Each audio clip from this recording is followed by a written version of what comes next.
10 toes down in my B22s. Young ST hit the T and he blew. Pat came in, disappeared like the moose. Yeah, I'm out the mud, yeah, I'm really the truth. 10 toes down in his Christians, yours.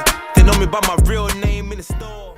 Hey, it's Kieran and welcome back to episode 20 of the Week in the Life series. If anyone's good at maths, a quick calculation of 20 weeks will tell you that it's 6 months. So this is the 6-month mark and I can't believe it, it's gone so fast. But I've enjoyed every minute. So before you watch this video, stop right now and show me some love in the comments. Let me know what you've enjoyed up until now, what you want to see moving forward, and if there's anything that I haven't covered which you'd like to know about a recruiter's world. And I'll be sure to include it in the next few weeks. A quick recap on last week's episode. There was a lot of activity outside the office. We had a video testimonial. We were finally back in the podcast studio as well, which resulted in not so much phone-based activity, both for myself and for you. So this week, there is less meetings outside the office. There's no podcast, sadly, and there's no video testimonial, but there is next week. So this week, we're gonna be focusing on phone-based activity and trying to show everyone how we do a number of things, from structuring candidate calls when we are qualifying for vacancies, how we handle follow-up calls and let people know that they've been successful or unsuccessful, and if we're lucky, and fortune is on our side, how we handle delivering an offer to candidates. And the reason I say that is because this morning I have arranged 6 interviews already. So if you've been watching over the last couple of weeks, you will know that I've been making a shortlist for some Eastern European automation developers. I've sent 5 people, they've been sent out this morning. And I've also just organized 2 final stage interviews for the finance position, which we've had field before. We had an offer accepted and they rejected. We then got to final stage again. That person wasn't suitable, so we're finally at final stage again with 2 candidates. Outside of that, there's been a few more interviews that I've organised as well. So yeah, by the end of the week, we're hoping for at least a potential offer, and into next week, we should be looking at a couple more as well. That's the good news. We've also got a bit of a negative update. We've lost 2 very, very big deals over the last month, and the last one we lost was on Friday. So there was a technical lead position that we've had. We made a shortlist within about 24 hours, and we had one candidate who interviewed 3 times with a CTO. It was like culture, values, technical assessment, and he smashed them all. Last one was going to be meeting the CEO, because this person had potential to move from technical lead up to director of engineering, and they haven't got anyone in director of engineering. We were expecting a good result, both me and the CTO and the candidate, and we got an update late on Friday afternoon about 5 p.m. to say the CEO didn't see the quality that we've seen and they want to go back out to market. That was a whopping £115,000 salary. It would have been a huge fee. That's not the important part. It's more disappointing for the candidate because he isn't actively looking. We did a deep dive headhunt on him, and just the opportunity was a really, really good fit. So today I've got to go back to him and let him know he's been unsuccessful. And those 2 deals that we've lost over the last month are probably the equivalent to 2 or 3 months of target. So those ones are quite tough to swallow, but there's no emotional connection. We move on and we go back out to market, we find the right people. Any time that we spend moaning or worrying or overthinking is lost time, and it's going to result in us not finding the right people any sooner. But the most important question that I know you're wondering is, why am I driving so early on a Monday? True, I never go out on a Monday, but we are going to Newport, sadly. So I go into the Octopod studio, not for a podcast today, for something that we only do every 6 to 8 weeks, and that is Talking Heads content. Anyone that follows me on LinkedIn, you will know that I do this occasionally, and it's very, very good, but it is difficult. It's so much harder than this content or podcast content, because you're talking directly at the camera. You've got to keep good eye contact, there's no script, and yeah, everything is magnified. So tone, appearance, it's very, very difficult to smash it, if I'm honest. But today we've got something special. I really, really wish I was in a position to tell you what was going on today in terms of the type of content, but I can't. However, within about 4 to 6 weeks of this video, there is something very, very exciting happening, which is involving this Talking Heads content. I've actually got 2 pairs of clothes behind me, because I'm doing 3 different videos, which should give you an idea. Actually, it gives you no idea to what I'm doing, but it's very, very exciting. It's going to be something new. It's completely different to what I'm doing right now, and I can't wait to share it with you. Of course, I've got my new tonic, new flavor, by the way. And Skylar, you've reached out to New Tonic to try and sponsor us, right? So New Tonic, if you're watching this, Chris Williamson, you should be watching this. I watch all your stuff. Respond to our request, because we're looking for a sponsorship on this, I must have spent at least 1,000 or two on your product. So holler at us. So as always, if you stick around to the end of the video, there is no doubt that you're going to learn more about the recruitment industry. I might even be able to persuade you that people that work in recruitment are actually good people, and that we are here to help both companies and candidates improve their lives whilst making a financial gain. So make sure you stick around to the end. Step in my gel and my Barbie look better. I am loose, are you buzzing? Ching you in designer, Italian cutting, bluffing. I know them boy, you're nothing. How many times did they dash, splash and brag? Gal them love it. Cool kid block hot. Here I am at the Octopod studio, and I've just finished my Talking Heads content. I know that I've got a lot better with this content because the Talking Heads stuff today went very, very well. Both me and Aaron, who sat right next to me, have spoken before about this, how difficult it is talking front on to the camera. But today I'm a lucky man because Aaron has decided to give me an interview, and I'm going to promote his services here about the studio because we've done 24, 25 episodes now, and without a doubt, the best studio in South Wales. So for anyone that doesn't know you, I'm sure everyone must do by watching these vlogs. Tell us who you are and what do you do? Yeah, hey everyone, I'm Aaron and I'm the CEO and founder of Octopod. So we are a podcast production studio based in Newport, South Wales. And we're actually the only dedicated studio to do that. So there's a couple of other podcast studios, but we manage the process from end to end, from ideation all the way through to publishing. He's being very modest there. They are the best South Wales based studio. I don't actually think I've seen any other studios with this setup, regardless of like what services you offer, but this is the best setup, and it's in Newport, and it's a great team. I imagine most people watching this would have seen the studio before, but might not have an understanding of the services that you offer. So right now we're sat in the podcast studio, which is again incredible. Cameras are next level, but what else do you offer outside of podcasting? Okay, as Kieran mentioned, this is the face-to-face studio. So this is mainly for podcasting. We can take 3 or 4 people in here quite comfortably. We've got another studio next door, which is actually where Kieran just filmed his videos. And that's mainly for talking heads, so straight to camera. We've got 2 different backdrops in there with a few more to come, including black curtains. We've got green screens, so you can do so much in there as well. We've got a green room coming down the line as well. So while not a recording space, it's a place to decompress after recording and just get yourself together before you start. So as mentioned, we can manage the entire process from end to end. So we can sit with you from your first idea all the way through recording, post-production and editing and publication. And we can even publish on socials. So we've got a in-house agency called Echo, and that looks after all the social media marketing. And that's the main thing for a podcast and getting it off the ground is marketing. And you've got to market the hell out of it. I know all about marketing the podcast. Is very, very difficult. And the fact that you do all of that and the social media side as well is a huge value add to everyone. So I know that you may or may not be running a promotion at the minute, but for anyone watching this, what are you offering as a entry into your studio? So yeah, we've actually got a promotion running at the moment. It's actually designed for people to get into podcasting, and it's called Get Into Podcasting. And you get 2 hours in the studio, it's audio only, and we'll master edit everything for you as well and deliver that. And it's for £150. Normal value is over 300, so quite a good deal. That's an incredible deal. And if you want to see the quality of the service, go check out the podcasts on this channel. And as always, here are Aaron and the studio's links below. So if you want to get in contact, book a call with him. Today, we have a very, very important meeting. And I am about 10 minutes out, so I'm just going to start preparing. And of course, I've got my trusty new tonic. This is the new flavor they just released. Still no sponsorship, by the way, but this is me manifesting about what's going to happen. Packaging, great, color, really like it. Taste-wise, I'm going to be honest, it's not as good as tropical ice. This tastes a little bit more sweet and candy-like. It's still nice. I'm not complaining. However, the tropical ice is definitely the best flavor. So if anyone's looking to buy a new tonic, I don't have a code yet, but I will do soon. Tropical ice is the flavor. So why is this an important meeting today? So the founder of a startup that we work with, and they are our biggest client in terms of spend for the year, he is on holiday for a week.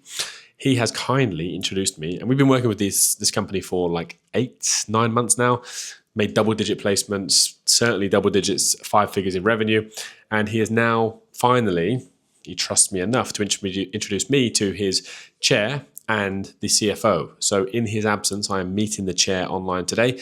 This person is incredible. They have built a business they built their own business, over 20 years. They built it up, scaled it, and sold it for a large amount of money. Now they work with a few VC funds and they sit on the board of startups to help them scale as well. This person is very, very accomplished. So I'm meeting them today. Of course, I need to feel productive, got my nice shirt on as well. And these are bigger than what most people think. We're not just talking about final stages for this position, the last position we have available. It's also a chance for me to impress and hopefully get my best self across because they sit on a few different boards. If I do things right today, who knows where that might go? But that's that optimistic thinking. If it goes well, we might be able to be introduced into other startups. If not, I'm still going to do my very, very best to deliver on this company, but you never know. So let's see how it goes. Hello, nice to finally meet you. Yeah, that's LinkedIn for you. That's social media these days, right? We had a couple of messages back and forth. Yeah, a couple of pictures, a couple of videos. You feel like you know them. And that's actually one of the main reasons for doing the branding. Every company I speak to says the same thing. If it's not struggling for investment, it's struggling for sales. Yeah, it's really tough this year. Recruitment for us this year has been challenging, but we're very, very fortunate that we are quite close with two of the VC funds, and 5 of our biggest spending clients are all post-revenue and have been introductions through the VC. We worked very hard for that. I've been doing this 10 years. But outside of that, everyone I speak to is either trying to raise money or just focusing on sales. Sales cycles are taking longer and longer. So it's a bit of a weird year. I went to Dubai and Future-Ventura, for 1 week. And then a couple of weeks later, I went to Future-Ventura. It was lovely. 2 holidays. The job title at the very, very top. Key responsibility, so build and lead a modern automation-first finance function. Deliver real-time visibility for a continuous close process, automated reconciliations, and prepare the business for exit, including due diligence readiness, documentation, and financial cleanup. Those are the top 3. It's pretty clear. Yeah, everyone that we've spoken to has a good understanding. There's a couple of points which most of the people we've spoken to haven't got experience in, and they keep coming up. But apart from that, they're mostly aware of what they're going to be taking from like day one and how they're going to be liaising with in the onboarding period to help that transition. Yeah, all very fair points. And I think we had a fantastic candidate the first time round. We very, very unfortunately didn't get her. Yeah, she was fantastic. And we delivered the offer, actually, and we were £5,000 off. Done my very best to paint the long-term picture, but it just wasn't going to work for her. We did 3 interviews in about 7 days, and she was great. She really was. So I was a little bit gutted about that one. In particular, is the strongest technically, by far. He's been with a company, he was like under 10 in terms of when he joined the business, scaled it up to 50. He's reported into a CFO. That CFO's left now. He's now reported into the board. He's dealt with external investors, and he does everything on the list in terms of performance.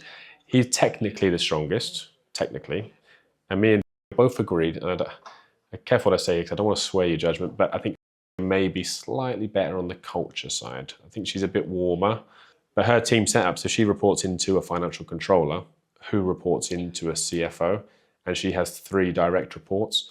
So while she has exposure to most of the tasks, it's not doing everything in a minute. And he's got a great CV in terms of longevity. He's been at the company for 5 years, 3 promotions, and coincidentally, the only reason why he's leaving, they're running out of cash and they're struggling to raise money.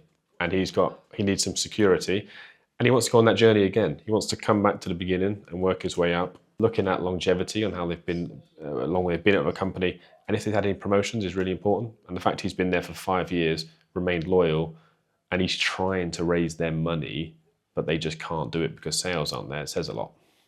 Is this going to be online? Sure. So anytime after 2 for 1 hour. Yeah. I'll set it up. Yeah, I'll set it up. I'll introduce everyone and then go. I got one curious question before you go, and I spoke very, very highly about you. I know you built, sold, and exited your business. How have you found post-exit, like working with multiple companies rather than building one of your own? What's the differences? Yeah, and you can only do so much by the sounds of it without actually getting hands-on. One more question. So you work with a number of clients' portfolios, you deal with the founders and the entrepreneurs. If you had to say 1 or 2 traits or like personality attributes to the successful ones, what is it? What makes the winners to win? That's very helpful. I've not heard that one. The business scales to the scale of the leader. Is that right? Get yourself out of the business, bird's eye view, more strategic. Yeah, good point. That's very helpful. That's my wisdom gained for this morning. I really appreciate that. We're based in South Wales. Yeah, we do international recruitment. They're not just UK, Europe and the US we've got clients. So yeah, pretty much. But it's all tech and then a little bit on the ops and finance. But it's just startups we do. So that's why we just do the ops and ops and sales and finance is because that's the early stages. We don't work with any companies more than, I think the most would be like 50, 60 employees. Once they go past there, like they get a talent team, cool, we go back to the basics and just do the startups. That's exactly what we avoid.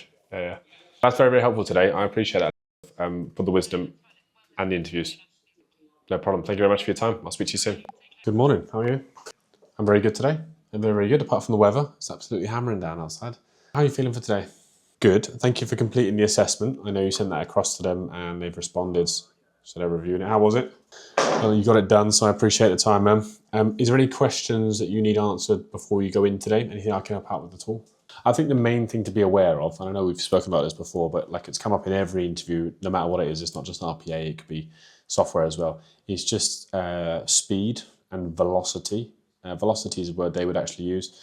And we don't need to get that confused with overworked, that they don't work outside of hours. It's not that sort of startup, but that when they are in work, like they will be doing 2-3x more projects than the average developer or even software developer, not just RPA. So just prepare something around that. Like if you want to work at a faster pace, great. Just have a think about that because that's definitely going to come up, the speed and the velocity they work at. All right, sounds good, man. Well, I wish you the best of luck. I will send you a message after to arrange a time to chat later today so we can share some feedback on how it went. Is that okay? I need your feedback first, and then I share that with them, and we would probably get feedback, what is it, Wednesday today? I imagine by tomorrow. Yeah, it'll probably take about 24 hours to get feedback. Have a good day. Good luck, man. See you later. Hello, it's Kieran O'Connor. Are you okay to chat? Are you in a meeting or something? Yeah, cool. I've just heard back. Sorry about the delay. It took way longer than expected. I'm quite surprised that they're not looking to make an offer at this stage after all that time invested. They've given a small amount of feedback, and I'd like to just share it with you quickly to see if you think that's fair, because it seems a little bit picky to me, but you might be able to remember back. So there was lots of good from the CEO. There was a couple of questions that you weren't able to give specific examples for, and the words here, it sounds a bit direct, but you just talked around them rather than giving an example. Do you think that's fair feedback, and can you remember any of those questions where maybe you couldn't have an answer for? And that was on all of them? And the only other thing as well, I've never actually seen this before. I'm still trying to work out, I'll tell you why, and then I'll tell you what I think. The second part is, he also mentioned that his current company probably wouldn't backfill the position, which is concerning. I can only think that that's a concern because potentially they may think that you're not playing an important part where you are, when that's obviously not true. But I'm just trying to work out what that means. Yeah, can you think why? That's how I read it. That one I'm really, really confused on. And I did actually go back about that, but I haven't heard back just yet. But I imagine it was very, very close because it's taken 3 days to get a decision, Normally they're sort of 24 hours at the most. So I'm a little bit gutted myself, and I'm sure you are too, and I just want to apologise for that. I can't really agree with what's happened there. So the position that we have available is a technical lead. There isn't actually a head of engineering or director of engineering position. Rightly or wrongly, seen a lot of potential in you, and can see you moving up to that role. So they've kind of, and I probably need to speak to them about this actually. Yeah, they've kind of positioned you to move into that position after some time, like as a guarantee, when really you're not actually going for that position just for yet. So I think that's something we could coach them on actually, because that's not fair. So I don't know what's happened at the last stage. Potentially those couple of questions have made a big difference. I've asked for some examples if they can provide those on the questions, because it would help me and help you. If I get those, I'll certainly relay it to you. But they're moving a bit slow at the minute, so as soon as I get something, I'll let you know. I know it's not the result we wanted, man. But do you want me to keep in touch with anything else? Are you sort of still seeing? Thanks. See ya. Well, it's been an interesting start to the morning. That first call was a interview check-in call. We have 2 final stage interviews. Well, actually, we only have 1, and that person is all confirmed. The second person, and I've only had 2 of these this year, has cancelled. He sent me a LinkedIn message at 5:32.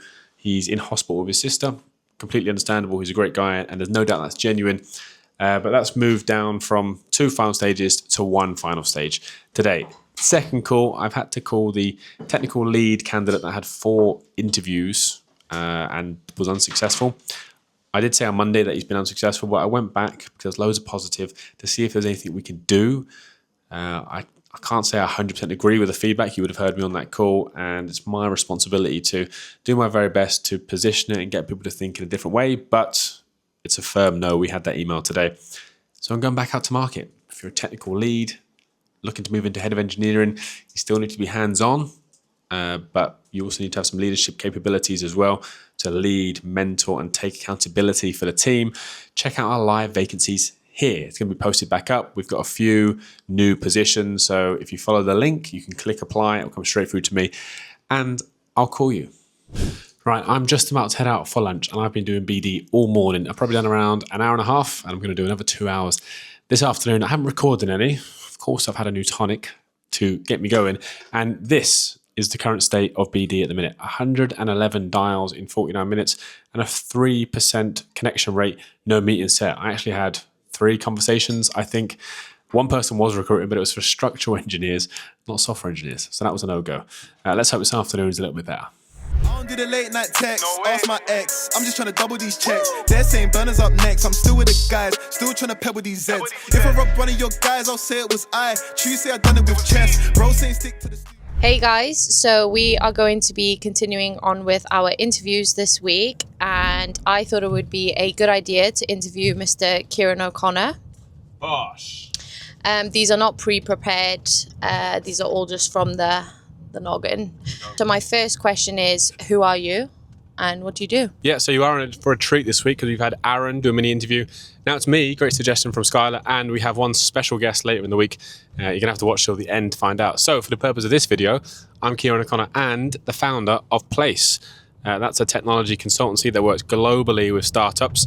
I'm also a small ticket investor, investing into startups. I'm an author of 1 book, soon to be 2 books, by the way, and I'm a health and fitness enthusiast / maniac. How do you stay so consistently motivated in the sense of, even when you have a bad day, I see it firsthand, you just tick those boxes every single day? Well, that's an interesting question. I'm going to have to try and keep this quick, but you know how my brain works. Mm-hmm. It's quite an interesting topic. So there's a few like mental models and frameworks that I have which just go off automatically. So number 1 is just I can only control what I can control. So if I can only control a small amount of the day and I can't control most of what happens, I might as well work really, really hard at controlling what I can control, which is my mood and my effort.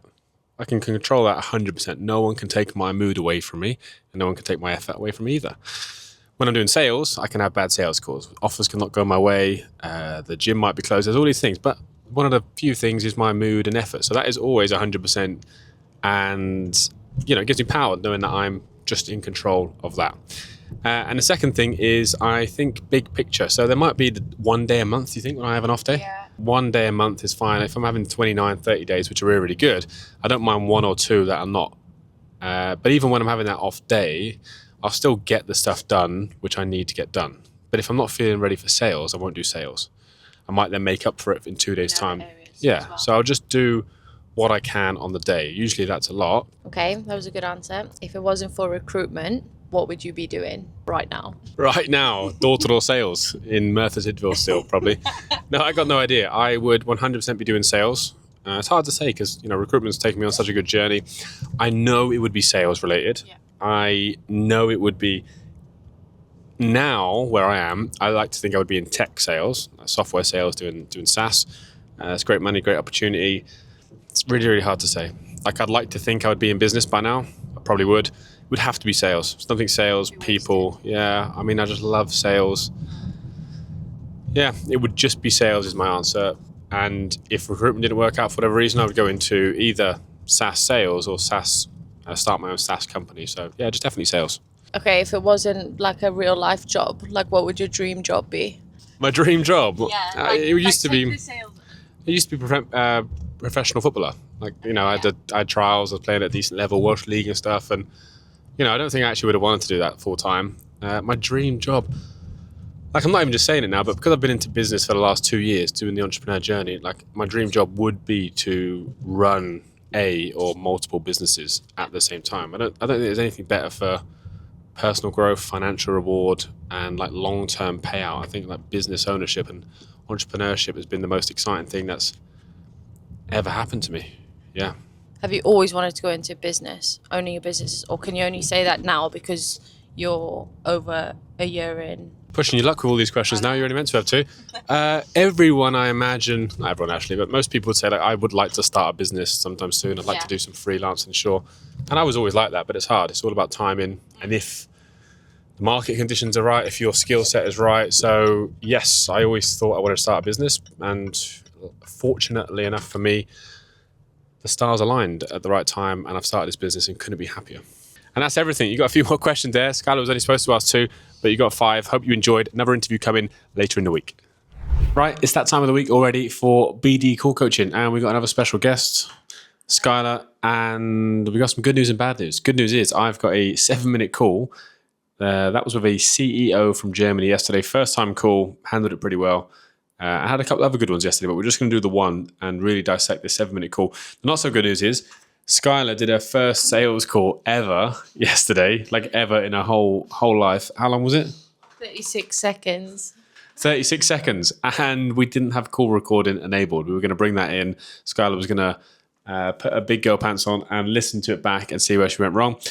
We gave you a script, and how much of the script did you follow? None of it. Absolutely nothing. It went out it went out the window from day one. But we'll do another one next week, and you can bring it in. Yeah. Even though she's got no sales responsibilities, it's still good to flex that rejection muscle. It was horrific. Was it worse than you thought? It was 10 times worse than I imagined it to be. 10 times worse. We're just going to do one of my calls today. Again, first time call to this person. Never spoken to him. Had no idea. Early stage startup, 4 employees, and I believe they were recruiting. He mentions they weren't in the call, but we're going to see how it went. Hello, it's Kieran here. I'm calling from a company called Place. We have not spoken before, so I would like to be very honest. If I told you this call was about software developer recruitment, what would you tell me? That we're not recruiting software developers at the moment. Ah, that's a real shame. I've heard that quite a lot today. Have you managed to hire any over the last 6 to 12 months? Yeah. Oh, you have? Okay, that's good news. Do you have any plans to recruit into the future? Well, yes, but not at the moment. Okay, we're 51 seconds in. How's it going so far? Good, I think. You can tell he's chill sat there. It's going okay. It's a very tough call, though. It is. Yeah, very, very tough call. One word answer, but we don't mind about that. So a couple of things to note here. My cold call opener, always honest. I'll say this is a call about this. What would you tell me? I have done sales for so long and I have tried so many openers that I just do the honesty now. I just tell them this is it. What would you tell me? And then I can always navigate after that. But what I want to show you is, in the previous episodes, I've mentioned about bridging statements. And I don't know if I've ever gave a good example, but I've used it twice here. So we'll just go back a little bit. Ah, that's a real shame. I've heard that quite a lot today. Have you managed to hire any over the last 6 to 12 months? Okay, there's the great example of a bridging statement. So he said he's not recruiting at the minute for software developers. And then rather than me ask a question, and the question was, have you recruited over the last 6 to 12 months? That's a fine question. There's a bridging statement in between. And the bridging statement was, that's a shame. I've heard that quite a lot today. So it just softens the conversation. It's not just direct question, answer, direct question. And I don't think I would have got 7 minutes in if I was just asking questions about bridging statements, because they're just too harsh. So it's a short statement to show that you've agreed with them, you've heard them, and then you go into your question. And there was another one. We'll give you this one as well. Oh, you have? Okay, that's good news. And do you have any plans to recruit into the future? And the second one I'm giving you for free was, that's good news. So he just gave me a one-word answer, which was yes. And rather than go into a question again, conversations don't flow like that. That's good news. I'm pleased. Have you got any plans? So it's bridging statement, a soft little sentence, no longer than 10 words, I would say, to agree, show that you're listening, and then you go into your question. Yes, but not at the moment. Okay. Is that a yes that you might look for help with that recruitment, or is it you kind of got it all covered? I don't need any help at all. Well, Kieran, I'm super honest with you. I get 3 calls every day of people telling me that they're the greatest and latest developers. Like everyone I tried out, they were disappointing.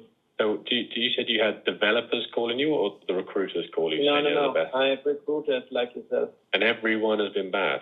Yes. And have they been based local to you in Germany and in Europe, or maybe the UK as well? Local, remote, everywhere. I won't keep you too much longer. I can tell by your voice, your tone of voice, that you've not had good experiences. So I guess I can't really change that. But are you against any more opportunities to any other recruiters in the future, or have you completely cut that off? Well, I'm frustrated by recruiters promising that they can find people, but in reality they are just fishing from the same pond as everyone does. Right, well, this is a great place to stop because he has put an emotional tag on what he's saying now. So he has used the word frustrated, which clearly means he is emotionally attached to this conversation and he is thinking about some past experiences which have left him frustrated. So now, me being the salesperson I'm going to lean in on those emotional connections. So for the next few minutes, I'm just going to ask, why was he frustrated? What happened? How did that happen? Is that going to be the same moving forward always? And I think you can see throughout this call, we spoke about this yesterday, it's just super curious. Like I'm really, really curious and genuinely still am, to understand more about these past experiences and if there might be an opportunity to change that. But now for the next few minutes, we're going to go down the route of, following where he's leading the conversation, which is an emotional connection to what he's actually saying. So you're frustrated that they're over-promising, that they say they can find people, but then they don't even, do they provide profiles? Well, they provide profiles, but the challenge is that we are looking for very specific profiles, and those profiles are very hard to find, meaning that recruiters do have a very hard time making money with us. That's why all of the recruiters, after sending us some profiles, they said, okay, cannot fill your roles, won't make money with you, bye-bye. Wow, that's interesting. Okay, I might talk myself out of position here, but we only do one thing. We only work with startups, and they have to be under probably 30 to 40 employees, and we only do early stage hires. So it has to be like founding engineers, or at least the engineering team has to be below 4 or 5 people. The more complex the hiring, the better. So if you're going to tell me that maybe these are later on in your stage, then maybe we're not the best. But if it's early stage hires, then that's what we do, and we have many reviews to back that up as well. So we actually enjoy the harder recruitment. Are you going to tell me that that's not the sort of recruitment you're going for? I assume that just like the others, because you cannot fix an unfixable problem, right? It's too difficult to find those candidates we were looking for, so it won't be worth your time. Do you believe that? Do you believe it's too difficult to find the people? Do you deeply believe that, or is that just what they've told you, and you have to believe them? No, I believe that if we use someone external, then they have to make money, right? And they run on different economics than we do if we do it internally. I'm reading between the lines here. Your standards are very, very high, I assume. Yeah, you want the best of the best. Yeah. And everyone you've interviewed, none of them have hit the standard, right? And do they fall down on the technical side or the soft skills, the communication and the willingness to go the extra mile? What side do they fall down on? We are finding those people, but just not externally. They come to us through referrals, for example, or just pure luck. Externally, I haven't seen it working. Okay, I've kept you long enough, and I can tell past experiences have very rightly so affected the way that you view the external partners. Just one last question then. If I was to send you an email, and that email had video testimonials from startups that we worked with, over 90 written testimonials, and some from VC-backed startups as well, plus my website and my book that's on Amazon, which is Recruitment Focused. If I sent you all of that and you looked at it and you thought, okay, maybe it might be worth a conversation, do you think you would make some time to spare 30 minutes to see if we might be able to help? And there's no guarantees. If at the end of that call, we can't help because it is too complex, we would say. But there's a small part of me which thinks there's some potential here for us. And, if there really wasn't, I wouldn't ask for the meeting. You can send the email, but I won't spend 30 minutes right now. Got you. Okay. So I'll send the email across, yeah? And then I'm sure you'll look at that when you get some time. Would there be a better time to give you a call back when you are recruiting, do you think? Maybe half a year or so. Half a year. Okay, sure. Okay, well, there's 30 more seconds. I grabbed his email and agreed to follow up. He said half a year. Obviously, it's going to be in about 3-4 weeks because of the problems they've had. There's just, it's a valuable conversation for us both. Do you have any comments on that call? My favourite bit is you saying, do you really believe that? I think it was a good tactic to make him think and question his own belief. Bit of psychology there, getting in his head to ask if he mentioned can't fix an unfixable problem. And I mean, if he believes that, then he needs to change the problem because otherwise he's never going to get engineers. But if he believes that because of the experience of agencies, that's completely different. And maybe the agencies haven't been the best suited for this position. Overall, I think it's Yeah, you can hear him thinking. Yeah. I shot for the meeting. I reckon if I shot in a better way, I could have had that meeting. I just was a little bit too long. But he welcomed the email. I've sent it across. We didn't get the meeting there and then. But there's clearly a problem in the process that they've had up until now, either with the suppliers, the actual processes they've set up in terms of the interview, or his standards. I've sent an email across, and I'm going to give him a call in probably about 3 weeks from now. I sent an email yesterday. We've got another video testimonial coming tomorrow, which is going to be Thursday. So on Friday, I'm going to resend a new video testimonial, which is far more focused. These are an early stage company. The video testimonial that's coming, we actually helped a company hire their first 2 engineers. So I'm going to keep sending video testimonials until we get it in, until he believes that I'm the right person for this. So overall, good call. I am going to go out there and say that was probably like a 9 out of 10. I could have shot it in a better way. It was a bit too long. Yeah, definitely. Yeah. A bit too long. I could have maybe pressed on the pain points a little bit more. But overall, I'm going to say 9 out of 10. It would have been 10 out of 10 if I got a meeting. But curiosity was very, very good. Handling objections was very, very good there. I found out loads of information about the agencies, what they've been going for. I know the tech stack. I can't think too many things wrong with that call. So pretty good call. Any feedback from you watching this video, let me know in the comments. And next week, Skylar's going to bring a call and I'm going to bring another call as well. Mr. Joe Tanarella. That's a very professional setup.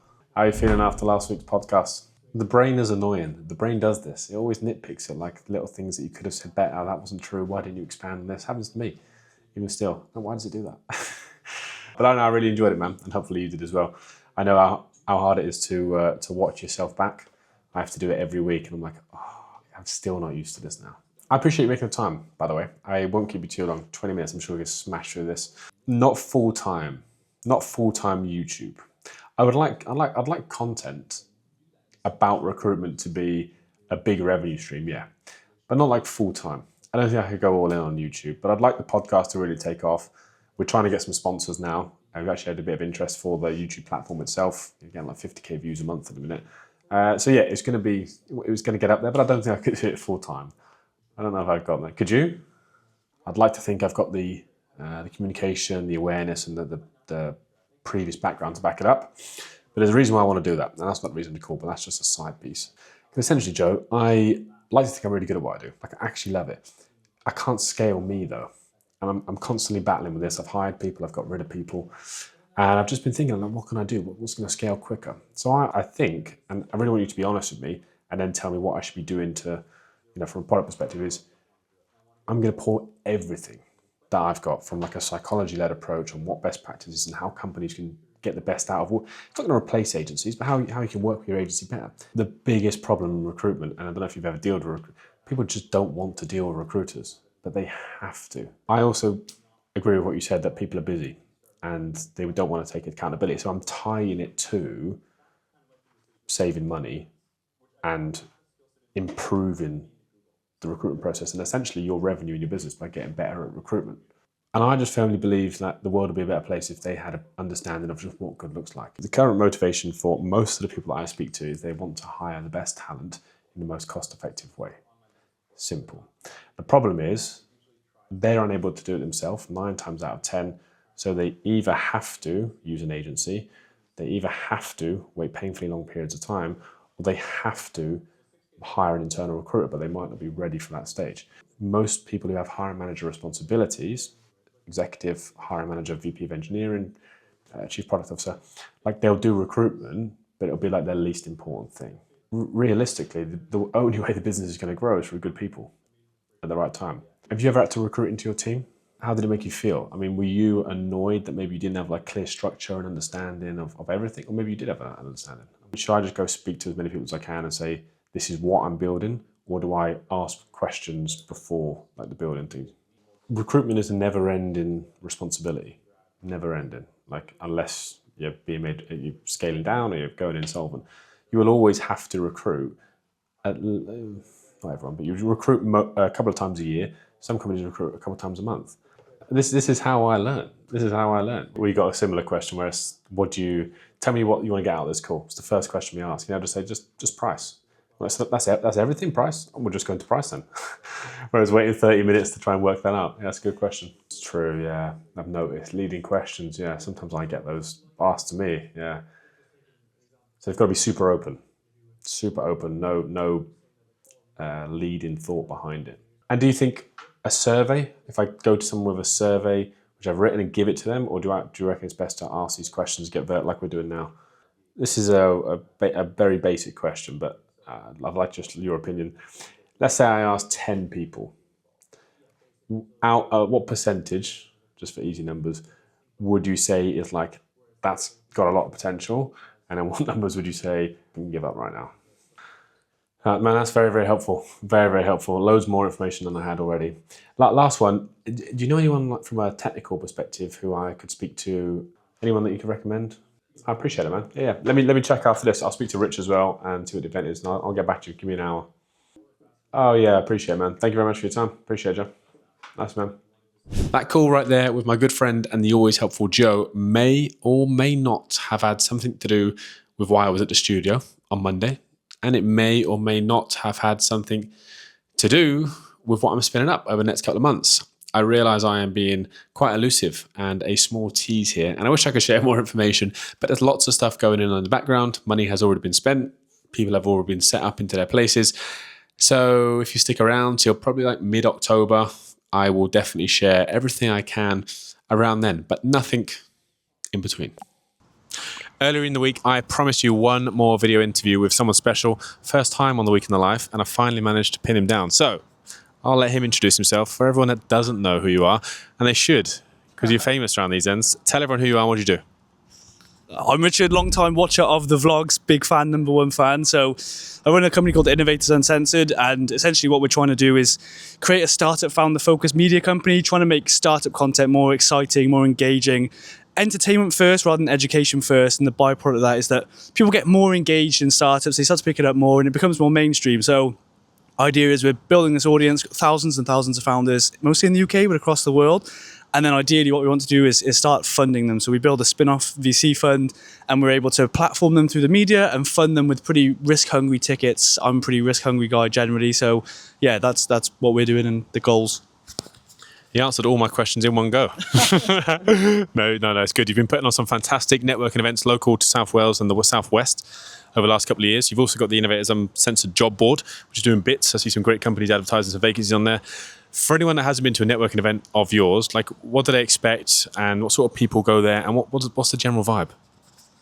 Yeah, I mean, I care a lot about opportunity, so everything I'm doing is trying to create and democratize that opportunity. And I was saying earlier, like my career goal is Prime Minister, because that's where I want to get to create that. And I try to create that atmosphere in the events as well. So, we've got people building all sorts of companies, and the kind of general feel is how can you take this idea, this company, this startup, and put it across the globe, and that's what we try and create amongst everything that we do. And people are coming there and they might not know anyone there, but by the end of it, people are, swapping ideas, changing details.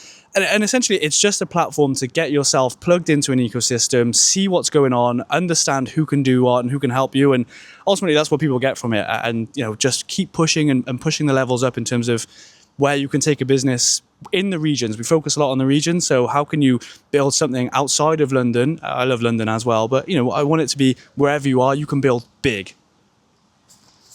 Love that. And I'm a testament to the events that you're putting on and the vibe there, and everyone's exchanging ideas, because I went to the first one. Didn't I? The first ever one, and they've come a long way. Although, we're worth mentioning, you've just done your last one earlier this week, so we're not going to see those anymore, but there's some exciting things happening in your world. I guess before I ask that, for anyone that's not as dialed in as you are to the startup world, like what's one thing you'll see in this year that someone might be either surprised about or interested to hear? I mean, the big thing right now I'm seeing is how bullish people are on Europe. I think there's been so much slating of Europe in the last few years, and you've got things like Project Europe with Harry Stebbings and the work that they're doing there, and you're seeing a lot of talent come to Europe to build companies now. And the fundraisers, I saw Fixer AI this week, they just raised a $30 million Series B round in Europe, so they're absolutely flying. So you're seeing a lot there, and equally, it's kind of cliche answer, but you're able to do a lot more with smaller teams at this point. And I'm seeing people just get off the ground with a lot less firepower than you've needed traditionally. So a lot of ingenuity, a lot of people using current resource to build bigger, quicker.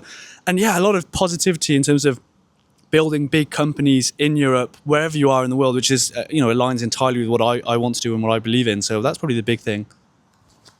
Yeah, I'm seeing the same as well, actually, Rich. And you've got big dreams, big ambitions, and we love people with big ambitions. Now the events have stopped. People are obviously going to be very disappointed about that, because if they haven't got to one, you should have. But if you did go, part of history. What's next for you? I know you've got loads of plans. You might have to share it all, but tell people, what can they expect from you?